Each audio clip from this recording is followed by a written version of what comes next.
இந்தியால most of the person to person ரெஸ்பெக்டே பண்றது இல்ல. இதுவே ஜப்பான்ல ஒரு 5 சென்ஸ் இருக்க ஒரு வைல்ட் அனிமல் எவ்வளவு ரெஸ்பெக்ட்ஃபுல்லா இருக்குன்னு உங்களுக்கு தெரியுமா? நான் சொல்றேன்.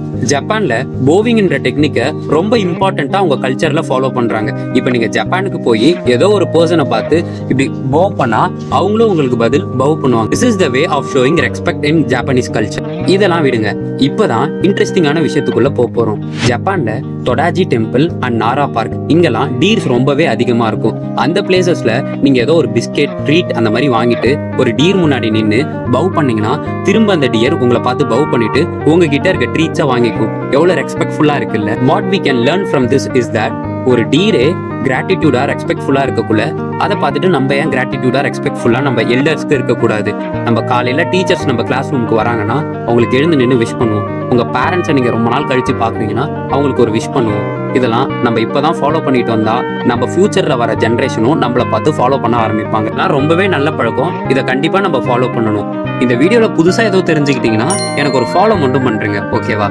பாய் பாய்.